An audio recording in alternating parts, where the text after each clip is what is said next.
Hi guys, good morning. We'll continue with our 2017 series. We have just wrapped up yesterday evening with the slot 1 section, math section, and all three sections in fact. And today we'll start off with slot 2. I'm really liking all these papers, guys. The English section is very well thought out of, and the passages and everything, they are fairly readable with some good inferences. So, great, let's begin. Um, Hi, I'm Munira Lokhandwala, and I'm Calcutta alumna, a serious 100 percentiler in CAT and a 99 percentiler in GMAT. I also have a CAT verbal book published by Wiley and available on Amazon. You can find me on the Unacademy Crack Cat channel. This is the channel that you are on. And you can also find me on the app. So, for that, guys, you have to go to the Play Store, search for Unacademy Learning app, and install it. And within that, you have to go for the Plus Cat courses. As you can see, within Plus Cat, you have free courses, special classes, etc.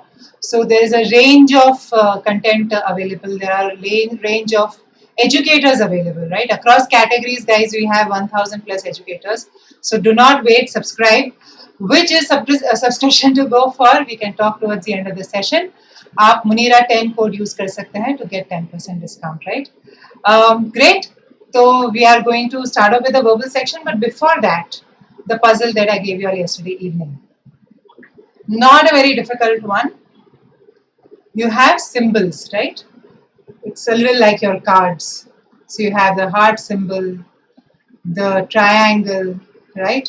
The black diamond and the square. Okay? You have to find the value of the black diamond.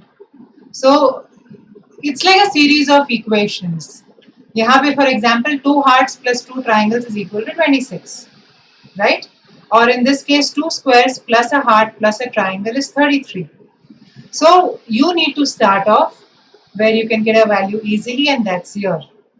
So if 4 triangles are equal to 24, each triangle must be equal to 6. So we can put that 6 everywhere. Now this is good because 2 are filled up and 2 are equal. So 26 minus 12, right? 26 is equal to 2 triangles, and these are 12 each, so this is 12 plus 2 hearts, right? Now 2 hearts hence will be 14 and hearts will be 7. So you can put 7 here and a 7 here and a 7 here. Now let's focus on this one. 7 plus 6 plus 2 squares is 33. So the 2 squares will hence be 20, right? And a square is 10. And now finally we can use all this to find out our 2 black diamonds, right? So again I get 2 black diamonds is equal to 10, right? Because the other 2 are 17. So your 1 black diamond is 5. That's your answer, guys. 5. Right? Great. Now we'll continue with VARC. We discussed the VARC papers. We are discussing each section, guys, in 2 parts. We do half of it in the morning and we do half of it in the evening. So some things that you must be aware of, first of all, is that please download the PDF from the description box, because otherwise you'll just see my face, as a part of the screen, and you won't be able to read the full thing. So just download the PDF, तो आप उधर से read कर सकते हो, and then you can come back for discussions here. That is one. Second, please solve this by yourself before you come and look at the video solutions. You need to understand the kind of errors you are making before you can start correcting them and start working on them, right? So that's with respect to the solving. Now VARC slot 1, slot 2, very similar papers. You had 6 questions in 3 long passages each. So you had 18 questions in long passages, and then 6 questions in 2 short passages, 3 karke.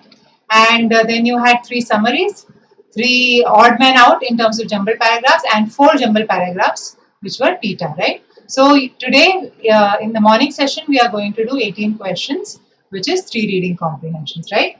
So please आप read कीजिए, pause कीजिए, read कीजिए, then we read it together. Creativity is at once our most precious resource and our most inexhaustible one. What does this mean? Precious means that it is important, critical, right? And exhaustible means you can use it up, but inexhaustible means that it cannot be used up. Creativity, right, is so much it cannot be used up. As anyone who has ever spent any time with children knows, every single human being is born creative. Every human being is innately endowed with the ability to combine and recombine data, perceptions, materials, and ideas, and devise new ways of thinking and doing. So, all of us are creative. Innate means we are born with it, it's not something that we learn from the atmosphere, okay? What fosters creativity? More than anything else is the presence of other creative people. The big myth is that creativity is a province of great individual geniuses. In fact, creativity is a social process. It requires other people, it is a social process. Our biggest creative breakthroughs come when people learn from, compete with, and collaborate with other people. Cities are the true fonts of creativity. Fonts here means actually founts, which is basically they are like the fountainhead ka fount. From this is from where creativity comes. With their diverse populations, dense social networks, and public spaces where people can meet spontaneously and serendipitously, this means a happy coincidence. They spark and catalyze new ideas. With their infrastructure for finance, organization, and trade, they allow those ideas to be swiftly actualized. So, ये है कि cities are good for creativity. Cities are good. They help, right? So, up arrow creativity. As for what staunches creativity, that's easy, if ironic. It's the very institutions that we build to manage, exploit, and perpetuate the fruits of creativity. Our big bureaucracies and, sad to say, too many of our schools. So, staunch means stops. What stops creativity? It's our schools. Creativity is disruptive. Schools and organizations are regimented, standardized, and stultifying. Stultifying means it stops growth. Regimented means that it's completely disciplined, right? So that's what schooling is about. It's about standard courses. The education expert Sir Ken Robinson points to a 1968 study reporting on a group of 1,600 children who were tested over their time for their ability to think in out of the box ways. When the children were between 3 and 5 years old, 98% achieved positive scores. When they grew older, only 32%. They grew more old, it was only 10%. And by the time we are 25, just 2% passed. By the time we are adults, our creativity has been wrung out of us, has been removed out of us. Okay, so cities increase creativity. This paragraph is that schools decrease it, and age also decreases it. Right? Great. Part 2. I once asked the great urbanist Jane Jacobs what makes some place more creative than others. She said that essentially the question was an easy one. All cities, she said, were filled with creative people. That's her default state as people. But some cities had more than their shares of leaders, people, and institutions that blocked out that creativity. Some cities had more than their share of leaders, people, and institutions that blocked out that creativity. She called these leaders squelchers. You squelch something means that you destroy it. Creativity or the lack of it follows the same general contours of the great socioeconomic divide, a rising inequality that plagues us. According to my own estimates, roughly a third of us across the US and perhaps as much as half of us in our most creative cities are able to do work which engages our creative faculties to some extent. Whether as artists, musicians, writers, techies, innovators, entrepreneurs, doctors, blah blah blah. I don't even read all this properly when I'm actually doing the RC guys. Yes, some facts, we can come back to it. Those of us who work with our minds, that leaves a group that I term the other 66. So he says one third and the other 66 who toil in low wage, rote and rotten. Rote means, by heart. If they have jobs at all in which their creativity is subjugated, ignored, or wasted. Creativity itself is not in danger, it's flourishing, it's all around us in science and technology, arts and culture. But we still have a long way to go if we want to build a truly creative society that supports and rewards the creativity of each and every one of us. Okay, so we are looking at creativity is always there, but we need a proper creative society if we want to reward creativity around us. Okay, great. So let's look at questions now. In the author's view, cities promote human creativity for all reasons except. So if you go back to cities, guys, right? That's the second paragraph.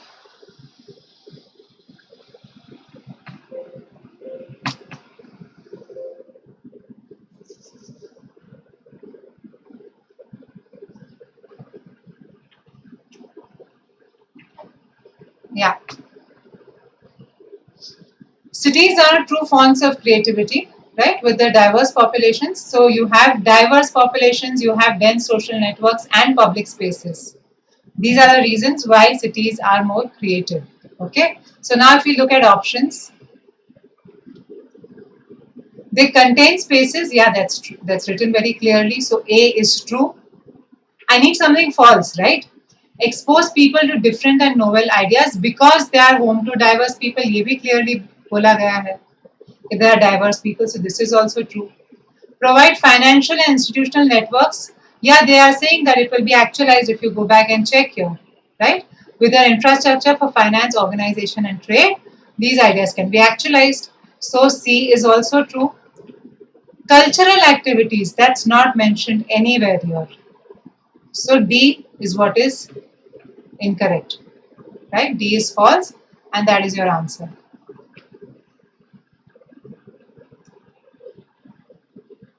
C is true.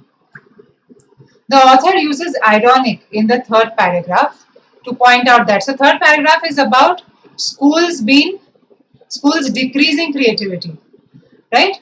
It's easy if ironic. It's the very institutions that we build to manage creativity. So they're saying it's ironic because schools are supposed to increase creativity, but they actually decrease it.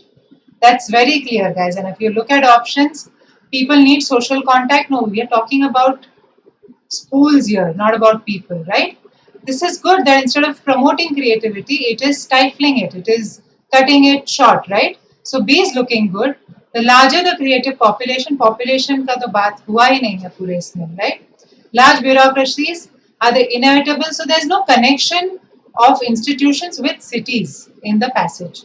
So D is also wrong. Answer is option B. The central idea of this passage is that social interaction is necessary. That's what he's saying, right? All the time. That's what she's saying, that you need people, you need to compete with each other, collaborate with each other. So this is looking good. Creativity and ideas, no, creativity is always there. That's what it ends with. There is no decline. Decline ka baat hi nahi hua hai. There is some decline because of schools. That's what is spoken. Okay.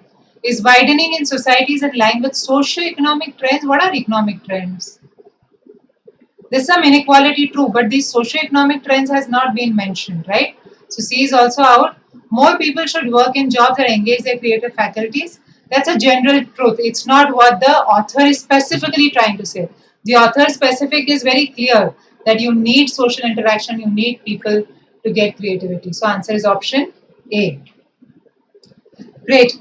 4 to 6. Jane Jacobs believed that cities are more creative. Okay, that cities that are more creative. So she said, right, that all of us are by default creative. People are by default creative, but some cities have leaders that actually prohibit creativity. They squelch creativity and decrease it. Some leaders decrease creativity. Okay, so cities that are more creative will not have those leaders. That's it. So they have to struggle to retain. किसी struggle city struggling का बात नहीं हुआ है. You squelch productive people, you do not squelch unproductive people. So B is wrong. Typically, what are hubs? What are creative hubs? So D is also wrong. C is best. That cities that are not creative because of the squelchers. So to have more creative cities, you need to have leaders and institutions that do not block creativity. The 1968 study is used here to show this. That study, guys, if you check, is the age-related study here. As you grow older, right, you become less creative. So now if I look at options, as they get older, you become less, not more creative. So A is wrong. A goes against what we are saying. Schooling today does not encourage creative thinking. Yes, so it goes down.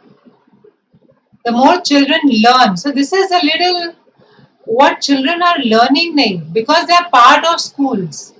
See, there's a difference in I'm going to school, I may not learn anything. If I'm learning, then maybe I'll become more creative also, right? So C is slightly counterintuitive. B is looking good. Technology का तो कुछ बात हुआ नहीं है.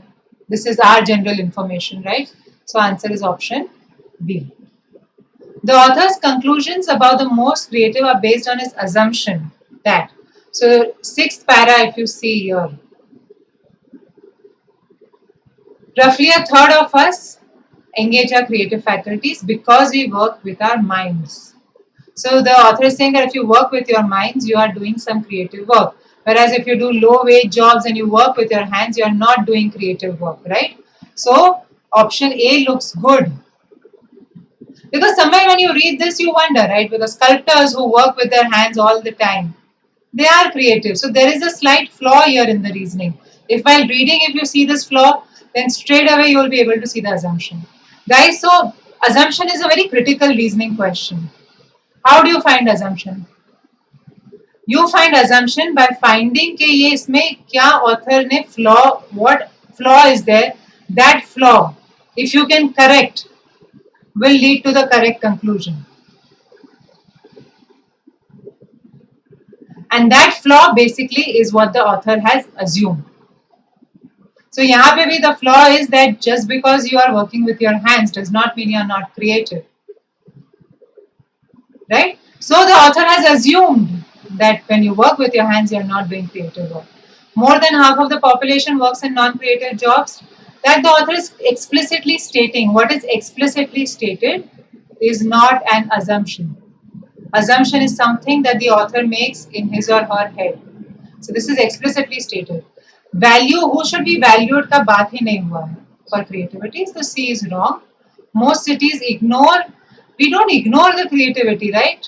We don't let the creativity come up. So D is also wrong. Answer is option A. Great. Let's move on to the second passage now. So first passage, guys, very easy to read.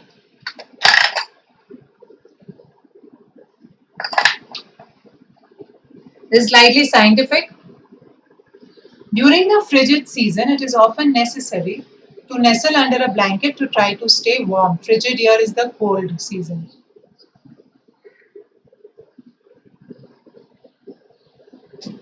The temperature difference between the blanket and the air outside is so palpable that we often have trouble leaving our warm refuge. Many plants and animals similarly hunker down, relying on snow cover for safety from winter's harsh conditions. The small area between the snowpack and the ground, called the subniveum, might be the most important ecosystem that you have never heard of. So the first paragraph introduces us to this subniveum, and it does that with an analogy of how we like to live under a blanket.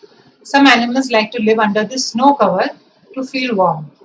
The subniveum is so well insulated and stable that its temperature holds steady at around 32 degrees Fahrenheit. Although that might still sound cold, a constant temperature can often be 30 to 40 degrees warmer than the air temperature during the peak of winter. So even this is a little cold, but it's still warmer than what is outside. Okay?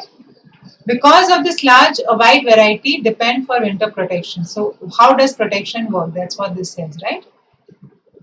For many organisms living in temperate and Arctic regions, the difference between being under the snow or outside it is a matter of life and death.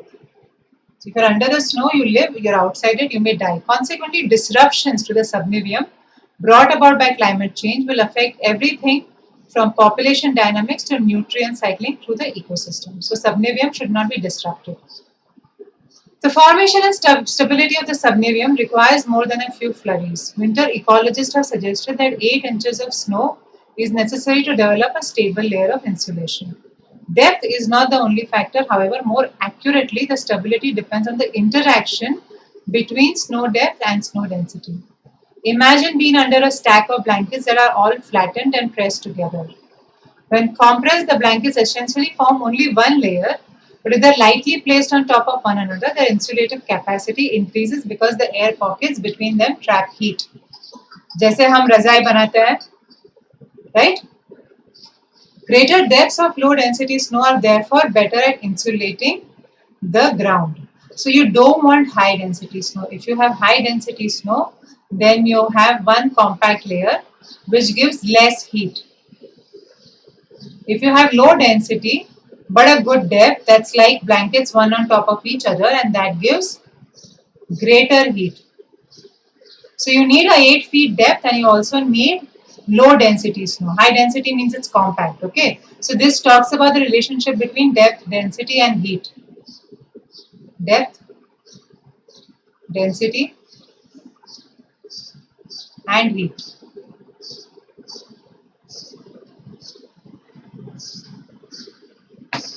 Both depth and density of snow are sensitive to temperature. Scientists are now beginning to explore how climate change will affect the subniveum as well as the species that depend on it. At first glance, warmer winters seem beneficial for species that have difficulty surviving sub-zero temperatures. However, as with most ecological phenomena, the consequences are not so straightforward. Research has shown that the snow season has become shorter.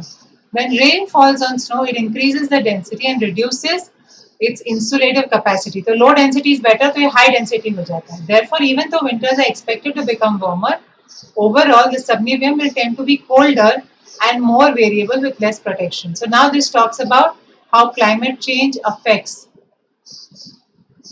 subniveum. The effects of a colder subniveum are complex. For example, shrubs such as crowberry and alpine that grow along the forest floor tend to block the wind and so retain higher depths of snow around them. This captured snow helps to keep soils insulated and increases plant decomposition and nutrient release. In field experiments, researchers removed a portion of the snow cover to investigate the importance of the subniveum's insulation. They found that soil frost in the snow-free area resulted in damage to plant roots and sometimes even the death of the plant. So these shrubs help. These shrubs help the growth of plants later on. If you don't have these shrubs, then you have frost, and if the frost is there, it damages plant roots and sometimes even the plant itself completely. Okay, so this more or less gives a specific example of what will happen if there is climate change. Right? The first paragraph is more general. This is more specific. Let's look at options now, guys.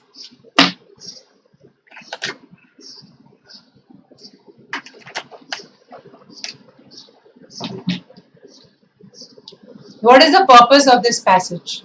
It's about subniveum, that is very clear. Is it to draw an analogy between, ये तो बस शुरू में हमें explanation के लिए, the whole passage is not about this, right? Does it really explain how it provides shelter? It tells us no, it is a little warmer, so people are there. So that is not the main point. It starts off with the introduction, A से शुरू होता है, पर it is more or less about the effects of climate change. Last के दोनों paragraph, in fact, is about this. So before it talks about the effect, there is some introduction, but the introduction is not the only point. The climate change effect is more important. So answer is option C. All of the following statements are true except. Yeah, so we have already seen that it's both snow depth and density that play a role. Correct? For the stability. So A is true. A is true. You want a false. Climate change has some positive effects on the subniveum. Kaha positive effects? It just becomes a little warmer. Whether this warmer is going to lead to good things or not is not given at all. Right? The consequences are not so straightforward. At first glance seems beneficial, but what the benefits are not clear. So B is not looking good at all. Positive effect, कुछ बात ही नहीं हुआ है.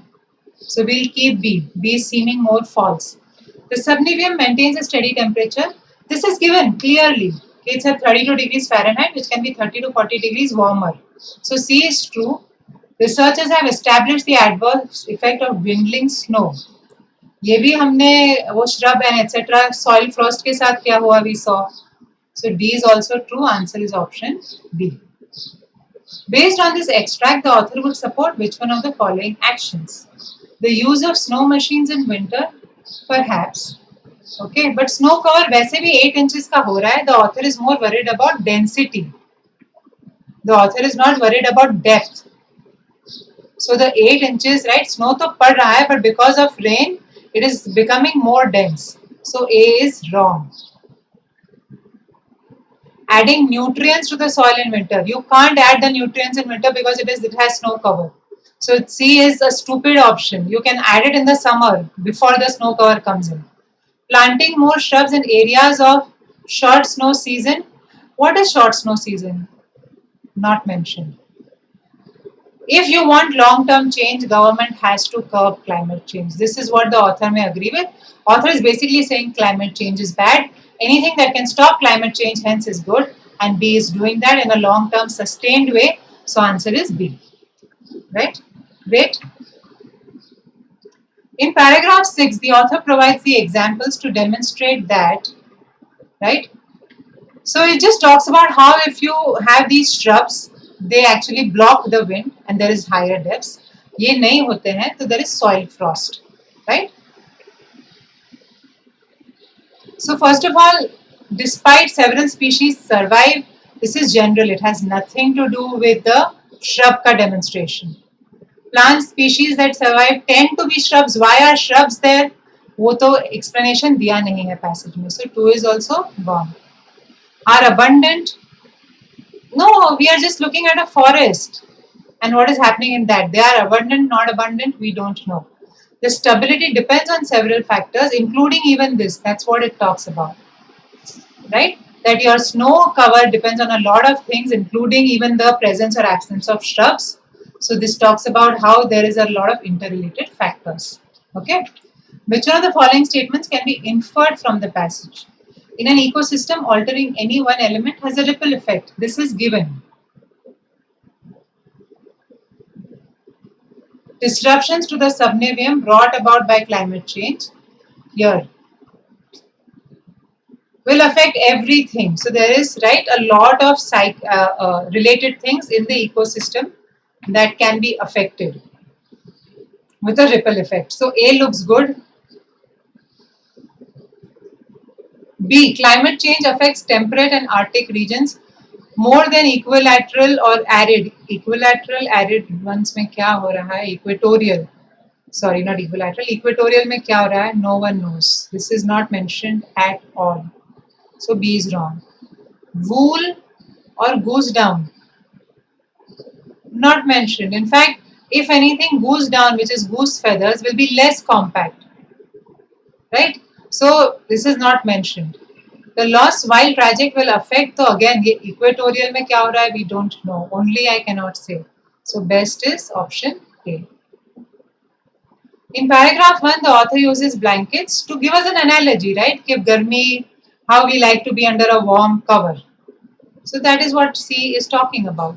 It evokes the bitter cold of winter. What is the bitter cold? It in fact evokes the blankets, evoke warmth. Explain how blankets work to keep us warm. No, this is given that blankets keep us warm. Alert readers to the fatal effects of excessive exposure to the cold. No. What happens if you are exposed to the cold? Nothing has been spoken about. So best is option C. It draws an analogy between blankets and snowpack, right? Great. Let's look at the third passage.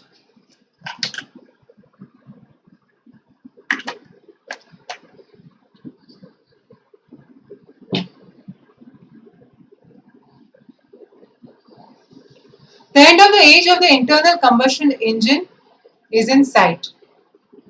There are small signs everywhere. The shift, so what is the internal? That's a normal petrol wala engine जो हम गाड़ी में use करते हैं. तो उसका end is coming, right? Why? Because we are shifting to hybrid vehicles. Volvo has announced no purely petrol engineered cars, and Tesla has just started its first electric car aimed squarely at the middle classes. The Tesla 3 sells for $35,000, and already so many people have put a small refundable deposit towards one. Several thousand have already taken delivery, and the company hopes to sell 500,000 more next year. This is a remarkable figure for a machine with a fairly short range and a very limited number of specialized charging stations. So, selling so many cars is very good, is a very good number, right, for a machine that cannot drive too far away. Some of it reflects the remarkable abilities of Elon Musk, the company's founder, as a salesman, engineer, and a man able to get the most out of his factory workers and the governments he deals with. Mr. Musk is selling a dream that the world wants to believe in. This last may be the most important factor in the story, which is that dream that the private car is a device of immense practical help and economic significance, but at the same time, a theater for myths of unattainable self fulfillment. It's a myth. You can't get self fulfillment, right? And they say it's unattainable also. So they are basically saying that the private car does not help you attain any fulfillment. The one thing you'll never see in a car advertisement is traffic, even though that is the element in which drivers spend their lives.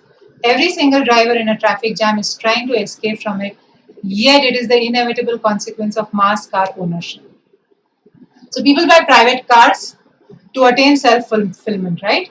And uh, the more the people buy cars, the more there are cars on the road and there are more traffic jams. So there is no self fulfillment happening with the private car. Okay. The sleek and swift electric car is at one level merely the contemporary fantasy of autonomy and power. It is a fantasy. It's not true. It also disrupts our exterior landscapes nearly as much as the fossil fuel engineer car did in the last century. Electric cars will, of course, pollute far less than fossil fuel driven ones.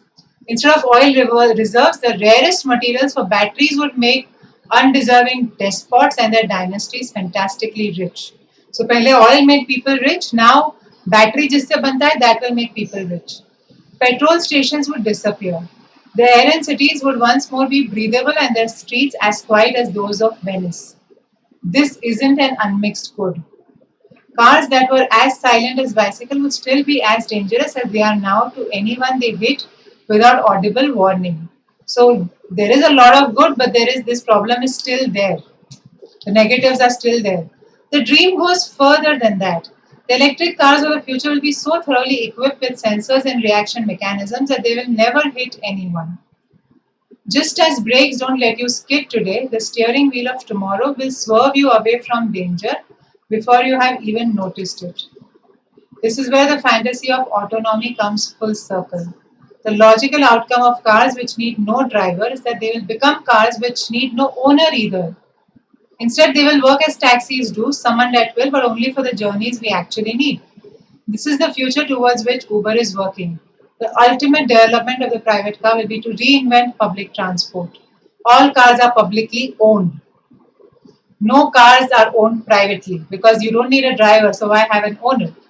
Traffic jams will be abolished only when the private car becomes a public utility. What then will happen to our fantasies of independence? We all will have to take the electrically powered bicycles. Okay, so cars will become a part of public transport, but we still want independence. Then we should go with bicycles. Great, now let's look at questions. Which of the following statements best reflects the author's argument? The author is saying that independence is what people look for. So if cars right now seem independent, seem to give them independence, like the Tesla does, they will buy it. But if cars become a part of public transport, then they will go for bicycles. Okay. So hybrid signal the end. ठीक है, this is true, but this is not the main argument of the author. This is also true, but again not the main argument. Will be environmentally friendlier than even the Tesla. That we don't know, right? Tesla के साथ comparison current petrol cars के साथ comparison हुआ है, but Tesla के साथ that comparison is not there, so D is wrong. C is best. The whole point, right, is that we are buying cars because we want to feel that independence. Okay. Yeah, a theater for myths of unattainable self-fulfillment. We want to feel that independence, but the more we buy such cars that are hybrid and without drivers, let's say, the more we lose our independence. Okay. So now if you look at options, the reliance on rare materials will support despotic rule. This is true. Because electric cars have battery, right? They will reduce petrol usage, but they will increase battery usage. Right? And जो rare materials है batteries के वो जो country में होंगे वहाँ पे the despotic rule will increase. They will reduce air and noise pollution. True. They will not decrease the number of traffic jams. Let's keep this right now. Right? They will ultimately undermine rather than further driver autonomy. That is not true. This is clearly false, because when you have cars without drivers, then you are not undermining driver autonomy, you are increasing it. The car becomes autonomous, automatically it can drive. So it becomes autonomous with respect to driving. So F is false, answer is option D, right? According to the author, for main reason for Tesla's remarkable sales is that in the long run the Tesla is more cost effective. Long run का बात हुआ ही नहीं है कि अभी पैसा बाद में ये वो correct. Long run is not mentioned, so A is wrong. Tax subsidy not mentioned. Upscaling not mentioned. People believe this is mentioned, so answer is D. Right? Great. The author comes to the conclusion that car drivers will no longer own cars but will have to use public transport. ये तो दिया गया है. This is true. But what public transport they will be using? They will not be using a bus or a train. The car becomes a public transport. So this part is not true. Right? And it is also extreme. So we will eliminate this option. You will have to use. I may not want to use, right? Will have to means all of us are using. So A is extreme also, so it's out. Cars will be controlled by technology that is more efficient than car drivers. There is no comparison between the driver technology and actual car drivers. So B is not mentioned. Car drivers dream of autonomy, but the future may be public transport. So देखो may है. This is not extreme. And the more you have autonomy, driver autonomy, they are saying that future में all cars will be publicly owned. So this is definitely true. Electrically powered bicycles are the only way. Too extreme and not mentioned. So D is false. Answer is option C. In paragraphs 5 and 6, the author provides an example of Uber.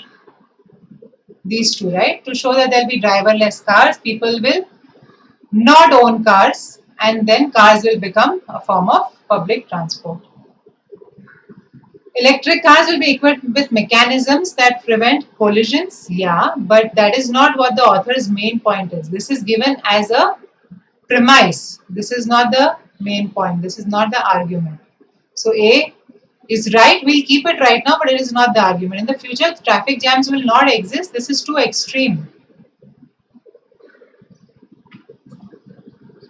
Right? In the future, the private car will be transformed into a form of public transport. This is looking good. In fact, it's better than A. Your main point is to show that Uber will you'll have a driverless car, so it will become like a taxi and will become a form of public transport. In the future, Uber and Tesla, no comparison. So answer is option C. In paragraph 6, the author mentions electrically powered bicycles to signal. If Elon Musk were a true visionary, he would invest funds. So the author does not talk about where Elon Musk should invest. The author is basically saying that cars will become public transport. If you still want independence, then you may have to go for bicycles. So A is not mentioned in paragraph 6. Our fantasy might unexpectedly require us. So B is looking very good. Okay, because you want independence and cars will no longer be, you'll have to go for electric bicycles. C, in terms of environmental friendliness and safety and electric bicycles not mentioned. Electric buses not mentioned at all. So the best is answer B. Right? So great guys, I hope you all learned how to eliminate English options. As I have always told you, English may you have to find 3 wrong answers. It's never about finding the right answer, right? So great, let's move on for your puzzle. This is your puzzle. You have 2 dice. Each dice has 6 faces. Out of the 2 dice, 12 faces, you can see 5. You have to find the dots of the other 7 faces that you cannot see, right? Here is your reading assignment. William Blake is a very well-known poet, and this is about his visionary imagination. And I'll see you all again in the evening when we discuss the remaining half of the VARC section, right? We can see each other again on Unacademy. So guys, please don't hesitate. Test chalu hai. The second test is going on right now. You need to take a test to get your idea nationally on where you stand in the CAT section. So please guys, don't hesitate. Subscribe कीजिए. If you're focused on CAT 20, you should look at the 12-month subscription. If you're confused between 20 and 21, then you should look at the 2-year subscription, right? You can use the code Munira10 to get a 10% discount. So great. I'll see you all again. Take care. Bye bye.